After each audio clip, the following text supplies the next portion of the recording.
নগাঁৱৰ মৰিকলঙত এক চাঞ্চল্যকৰ ডকাইতি কাণ্ড সংঘটিত হৈছে। এজন চিকিৎসকৰ বাসগৃহত লুটপাট চলাইছে ডকাইতৰ তাণ্ডৱ। ডাক্তৰ ৰঞ্জিত শইকীয়া নামৰ লোকজনৰ বাসগৃহত ডকাইতি কৰা হৈছে আৰু ডকাইতৰ আক্ৰমণত গুৰুতৰভাৱে আহত হৈছে চিকিৎসকগৰাকী। চিকিৎসক শইকীয়াৰ পত্নীকো আক্ৰমণ কৰিছে ডকাইতৰ দলে। আহত দুয়োকে নিশাই চিকিৎসালয়ত ভৰ্তি কৰোৱা হৈছে। ঘটনাস্থলীত নগাঁও আৰক্ষীয়ে তদন্ত আৰম্ভ কৰিছে। অতি ভয়ংকৰ ঘটনা ডকাইতৰ এই ভয়ংকৰ সন্ত্ৰাস। চিকিৎসকৰ বাসগৃহত প্ৰৱেশ কৰি ডকাইতিৰ চেষ্টা। চিকিৎসকৰ পত্নীকো আক্ৰমণ কৰিছে। চিকিৎসকগৰাকীও আহত হৈছে। আমি সবিয়ে ঘটনাস্থলীলৈ যাব বিচাৰিছোঁ। আমাৰ সতীৰ্থ বাহৰুল উপস্থিত আছে। বাহৰুল, কি ধৰণে ডকাইতি কাণ্ড সংঘটিত হৈছিল, তদন্ত কি ধৰণে চলিছে, কি উৎপাত কৰিছে? হয় শান্তনু, নিশ্চিতভাৱে ক'বলগীয়া নগাঁৱৰ এজন জ্যেষ্ঠ চিকিৎসকৰ ঘৰত ৰাতি যি ডকাইতি কাণ্ড সংঘটিত তাক লগে সমগ্ৰ নগাঁৱতে তীব্ৰ চাঞ্চল্যৰ সৃষ্টি হৈছে। আৰু মই প্ৰথমতে পুনৰবাৰ শান্তনু মই গৃহটো দেখুৱাইছোঁ, ৰঞ্জিত শইকীয়া যোনটো বাসগৃহ আছিলে য'ত নেকি ডকাইতি সংঘটিত হৈছিলে। আৰু ৰঞ্জিত শইকীয়া তেওঁৰ পত্নী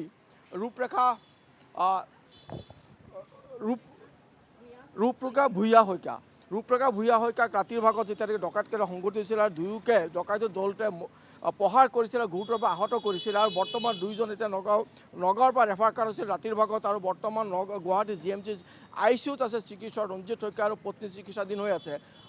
শান্তনু মই দেখুৱাইছোঁ এইটো বাসগৃহ আৰু ইয়াৰ চাৰিওফালে কিন্তু CC কেমেৰা লগোৱা আছে। চাৰিওফালে CC কেমেৰা লগোৱা আছে। CC কেমেৰা লগোৱাৰ বিপৰীতে মই দেখুৱাইছোঁ যোনফালে নেকি ডকাইতৰ দলটো ওলাই গৈছিলে এটা তলা, এটা লক, এই লকটো কেমেৰা পাৰ্চন পবিত্ৰক অকল আগলৈ আহিলে মই দেখুৱাবলৈ যত্ন কৰিম। কোনফালে ডকাইতৰ দলটো ওলাই গৈছিলে নিশ্চিতভাৱে এইটোৱে হ'ব তলাটো, যোনটো তলা এতিয়ালৈকে আৰক্ষীয়ে ইয়াত তদন্ত কৰিছে। যদিও তলাটো এতিয়ালৈকে তোলা নাই, তলাটো ইয়াতে আছে, হয়তো চিনিফাৰডক লৈ আহিব পাৰে। মই দেখুৱাইছোঁ এইটোৱে আছিলে তলা ভাঙি পেলাই এইফালে ডকাইতৰ দলটো সম্ভৱতঃ ইয়াৰ পৰা ওলাই গৈছে। আৰু বৰ্তমানলৈকে কিন্তু ইয়াৰ ভিতৰতো এতিয়া আৰক্ষীয়ে তদন্ত অব্যাহত ৰাখিছে। আৰু সমান্তৰালভাৱে পিছফালৰ পৰিৱেশটো মই দেখুৱাইছোঁ। এতিয়ালৈকে স্পষ্ট নহয়, কোনো ধৰণৰ চিন তেনেকুৱা ধৰণৰ নাই। যদিও ইয়াৰ স্থানীয় যিসকল লোক আছে তেওঁলোকে কোৱা মতে যে পিছফালৰ পৰা ডকাইতৰ দলটো ওপৰেদি আহি পেলাই পবিত্ৰকণ ওপৰলৈ দিব লাগে কেমেৰাটো, পিছফালেদি প্ৰৱেশ কৰি পেলাই ইফালে যোনটো কাঠৰ দৰ্জা আছে এই দৰ্জাটো ভাঙি পেলাই ভিতৰত প্ৰৱেশ কৰিছিলে।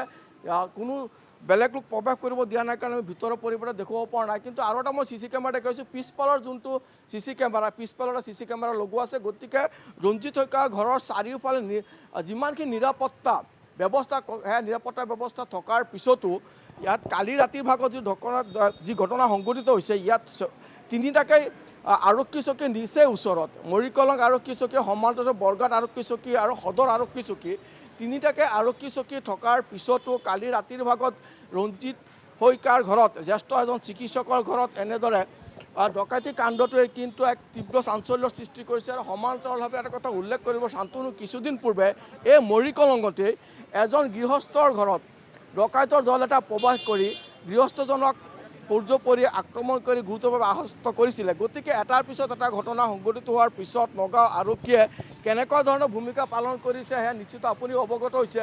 আৰু মই দেখুৱাইছোঁ এইটো অঞ্চলত অকল ডকাইতিয়ে নহয়, চুৰ ডকাইত সমান্তৰাল হিচাপে ড্ৰাগছৰ যি পৈবৰ মৰিকলং বুলিতে এয়া কিন্তু সকলোৱে জানে বা নগাঁও আৰক্ষীয়েও জানে। যিহেতু মৰিকলং থানা আমি সদায় বাতৰি পৰিবহণ কৰি আহিছোঁ যে ইয়াত কিন্তু ড্ৰাগছৰ এটা ঘাটি আছে। গতিকে সমান্তৰাল হিচাপে ইয়াত যি অপকৰ্ম এইবিলাকে চলি আছে, কিন্তু ইয়াক নিয়ন্ত্ৰণ কৰিবৰ কাৰণে নগাঁও আৰক্ষী সম্পূৰ্ণ যে ব্যৰ্থ তাৰেই কিন্তু কালিৰ ঘটনাটো পুনৰবাৰ উদঙাই দিছে। আৰু নগাঁওবাসী বা নগাঁৱৰ ৰাইজৰ যে নিৰাপত্তা নাপায়, তেওঁলোকৰ সম্পত্তিৰ যে নিৰাপত্তা নাই সেয়াও কিন্তু নিশ্চিত হৈ আছে। তিনিটাকৈ আৰক্ষী থানা থকাৰ পিছত ৰঞ্জিত শইকীয়াৰ বাসগৃহত ৰাতি এনেকুৱা ধৰণৰ এটা ডকাইতি কাণ্ড সংঘটিত কৰাৰ পিছত লুটপাট চলাইছে, ডক্তৰক আক্ৰমণ কৰিছে, পত্নীকো আক্ৰমণ কৰিছে। গতিকে এনেদৰে ঘটনা এটাৰ পিছত এটা ঘটনা সংঘটিত হৈ আছে নগাঁৱত। আৰু ইতিমধ্যে নগাঁও আৰক্ষীয়ে তৎপৰতা আৰম্ভ কৰিছে যদিও আমি পুনৰবাৰ উল্লেখ কৰিম যে বৰষুণ গ'লে জাপি, চুৰ গ'লে বুদ্ধি, সেয়াহে হৈছে নগাঁও আৰক্ষী। কিয়নো ইয়াৰ পূৰ্বে এটা ঘটনা সংঘটিত হৈছিলে আৰু পুনৰবাৰ কালি ৰাতিৰ ভাগত এনে এটা ঘটনা সংঘটিত হৈছে। গতিকে আৰক্ষীয়ে কিমান সফলতা, আৰক্ষীয়ে কিমান সক্ষম, তাৰ পৰা ইয়াৰ কিন্তু আৰক্ষীৰ স্বৰূপটো উদঙাই দিছে। গতিকে এইটো ক্ষেত্ৰত আৰক্ষীয়ে কি তৎপৰতা আৰম্ভ কৰে সেয়া পৰৱৰ্তী সময়ত আমি হয়তো দেখুৱাব পাৰিম। মই পবিত্ৰকণ আগলৈ আহিবলৈ অনুৰোধ কৰিম যে মই আৰু এটা দৃশ্য মই দেখুৱাব যত্ন কৰিম যে সেউজনগৰ আৰু এইটো হৈছে পথ, এই পথটো হৈছে সেউজনগৰ পথ আৰু এইটো ৰঞ্জিত শইকীয়াৰ বাসগৃহ। গতিকে ৰঞ্জিত শইকীয়া ইয়াৰ পৰা ৰাতি আক্ৰমণ কৰাৰ পিছত ডকাইতৰ দলটোৱে আক্ৰমণ কৰাৰ পাছত ইয়াৰ পৰা দৌৰি গৈ পেলাই ওচৰ চুবুৰীয়া ঘৰত সোমাইছিলে, গৈ পেলাই বচাও বচাও বুলি কৈছিলে। গতিকে তাৰপিছত ওচৰ চুবুৰীয়া ওলাই আহিছিলে আৰু সেইটো সময়ত ইয়াৰ প্ৰত্যক্ষদৰ্শীমতে কোৱা মতে, তেওঁলোকে জনোৱা মতে যে তেজেৰে সম্পূৰ্ণ লুতুৰি পুতুৰি হৈ আছিলে। গতিকে এয়া হৈছে মৰিকলঙৰ কালি ৰাতিৰ যি ঘটনা, সেই ঘটনা বিৱৰণী। আৰু ইতিমধ্যে মই দেখুৱাইছোঁ আৰক্ষী ইয়াত আছে, অৰ্থাৎ সেয়াই হৈছে নগাঁৱৰ আৰক্ষীৰ ভূমিকা। বৰষুণ গ'লে জাপি, চুৰ গ'লে বুদ্ধি। এতিয়াহে দেখিছে আৰক্ষীয়ে কটকটীয়া নিৰাপত্তাৰ ব্যৱস্থা গঢ়ি তুলিছে। মই কিছু লোক আছে, স্থানীয় লোক আছে, মই তেওঁলোকৰ লগত কথা পাতিব যত্ন কৰিম তেওঁলোকৰ জীৱনৰ নিৰাপত্তা কিমান, কিয়নো এটাৰ পিছত এটা ঘটনা সংঘটিত হৈ আছে মৰিকলঙত। মই দাদা মই আপোনাৰ লগত কথা পাতিব যত্ন কৰিম। খুৰা মই আপোনাৰ ওচৰলৈ আহিছোঁ। যিহেতু ৰঞ্জিত আপোনাৰ পৰিয়ালৰ লোক, আপোনাৰ ৰিলেশ্যন হয় নিশ্চয়। আপোনাৰ কি হয়? মই ড্ৰাইভাৰ। মই ৰাতি নাথাকোঁ নহয়, মই ঘৰৰ পৰা আহিছোঁ। আপোনাৰ ওচৰলৈ আহিছোঁ, আপুনি ইয়াৰ হয় নিশ্চিতভাৱে আগত। মৰিকলঙত এটাৰ পিছত এটা ঘটনা সংঘটিত হৈছে, আপোনালোকৰ জীৱনৰ নিৰাপত্তা নাইকিয়া হৈছে, নিশ্চিতভাৱে সম্পত্তিৰ নিৰাপত্তা নাইকিয়া হৈছে। কি ইয়াৰ পূৰ্বে এটা ঘটনা সংঘটিছিল, পুনৰবাৰ আজি হৈছে, কি ক'ব? এতিয়াতো নিৰাপত্তা বুলি ক'লে একোৱেই নাই। ওচৰতে ইমান কাষতে আপোনাৰ থানাখন আছে, ইয়াতে ইমান ডাঙৰ ঘটনা এটা হৈ গৈছে, ইয়াত কোনো গম নাপায় দিয়কচোন, নহয় জানো? এতিয়া কোনোবাই জানিব লাগিছিলে, একোতো নাই এতিয়ালৈকে। আৰু দাদাকতো গোটেই ঘৰৰ বস্তু কি কৈছে একো নাজানো, কি লৈ গৈছে। আৰু দাদাকো মাৰিছে, বৌকো মাৰিছে, আপোনাৰ বেয়াকৈ মাৰিছে বুলি শুনিছোঁ। আমি এতিয়ালৈ দেখা নাই। এতিয়া তেওঁলোকে নাৰ্ছিং হোমত ভৰ্তি হৈ আছে। এতিয়া আমি গুৱাহাটীলৈ যাম, গুৱাহাটীলৈ গ'লে গম পাম। তাৰমানে আমাৰ একো নিৰাপত্তা নাই ইয়াত এতিয়া। তাৰমানে কোনোবা এটা থাকিলেও ৰাতি এই থানা ওচৰতে আছে, একো লাভ নাই। আপোনাৰ কিবা লাভ হ'ল জানো? চবটো লৈ গ'ল, চব ভাঙিয়ে লৈ গ'ল, মানুহ মাৰি লৈ গৈছে। তেতিয়াহ'লে একো নিৰাপত্তা একো নাই। টহল দিয়ে নে? সেইটোতো গম নাপাওঁ, কেতিয়াবা আহে কেতিয়াবা নাহে, সেইটো গম পোৱা নাযায়। কেতিয়াবা পেট্ৰলিং এখন আহে ধৰক, কেতিয়াবা আহে, কোন সময়ত আহে আমি গম নাপাওঁ, তেনেকুৱা হৈ থাকে ধৰক। এইটো নতুন ঘটনা নহয়। নাই নাই, আগতো বহুত হৈছে আপোনাৰ, বহুতবাৰ হৈছে, বহুতবাৰ, কোনো হিচাপ নাই আপোনাৰ। বহুত বেয়া মানুহ ইয়াতে আছে, বহুত বেয়া কাম হয় ইয়াতে, বহুত বেয়া কাম হয়। কি ব্যৰ্থ? সম্পূৰ্ণ ব্যৰ্থ, একো কৰিব পৰা নাই এতিয়ালৈকে। চাওঁ কি কৰিব পাৰে তেওঁলোকে। এতিয়া আমি আশাবাদী কৰিব পাৰে যে বহুত ভাল কথা হ'ব, যদি ভাল আমি ৰিজাল্ট পাওঁ, যদিও ইয়াত যদি ভাল লাগিব তেতিয়া আমাৰ, সেইটো হয়। মই আপোনালোকৰ যিহেতু মৰিকলঙত দেখা গৈছে যে এটাৰ পিছত এটা ঘটনা সংঘটিত হৈ আছে, আপোনালোকৰ জীৱনৰ নিৰাপত্তা নাইকিয়া হৈছে, কি ক'ব? আৰু কি কিমান সফলতা ইয়াত? নাই, ইয়াততো নিৰাপত্তা তেনেকুৱা, এতিয়া থানা ওচৰত, এতিয়া কোনো নিৰাপত্তা নাই। ওচৰত থানা, ৰাস্তাৰ লগত।